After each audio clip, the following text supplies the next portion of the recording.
I want to move on, no, and ask you about one of the more significant aspects of this historical episode, which is also described in the book, which is the chivalry and honor that Dr. Rubiano described, and which both sides seem to show, no? Kasi nagpapatayan tong dalawang panig, but at the same time, there was a kind of chivalry and honor between enemies, no? Parang there was no account of torture or mistreatment of Yeah. prisoners. Kasi nung nag-surrender itong mga Kastila noong June 18, 1898, pinayagan sila magmarcha palabas, Yeah. no, Opo. na information. Of course, kinuha yung mga bala nila, but Opo. para hindi Pero sila meron pa rin makapalabas. silang But mga weapons na dala pero ano na siya, parang wala nang bala tapos tinanggal na yung mga blades dun sa weapon nila. the bayonets. Oh, in Opo. other words, Ayun. they were allowed to surrender and exit the convento and church with Mhm. their heads high, no, with honor, no. With honor po. In other words, nirespeto sila ng winning side, yung mga Filipino revolutionaries, no, na hindi sila pinagbabatok, hindi sila yung, di ba, walang at saka may orders Walang na violence. Wala pong violence na oh, nangyari. may orders na tratuhin ng mabuti, no, Mhm. na Opo. wag apihin itong mga Kastila, etc., no.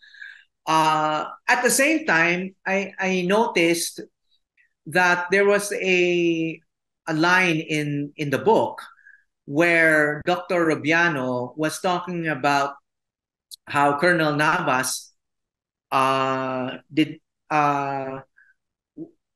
was never tempted to do really brutal tactics, no, because of what he called a medieval chivalry. Kasi halimbawa, it was mentioned there na by Dr. Rubiano na hindi ginawa nila yung mga ginawa ng Amerikano just a few years later, 'di ba? Opo. Na American. scorched earth tactics sa Bulacan.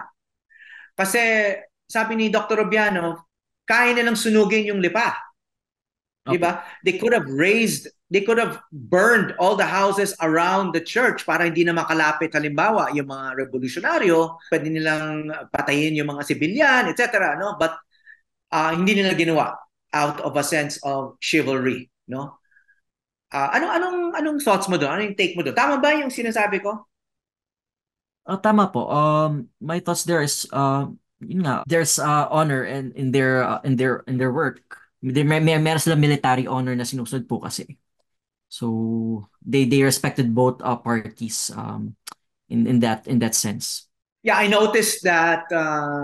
I noted that in your footnotes, which you and Dr. Pajarillo, your co-author, wrote, no? Parang you had extensive annotations, no, in this book.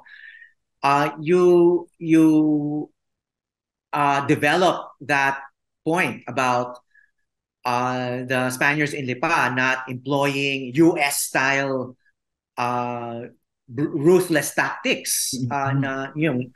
and compared it to what the U.S. did in places like, well, Samar, where there was, Or the howling wilderness, where yeah, opo. U.S. troops, in retaliation for an ambush by Filipinos, killed so many children and civilians, no? And what the U.S. did in Batangas itself, when Mhm. the U.S. was trying to pacify the Filipinos, no?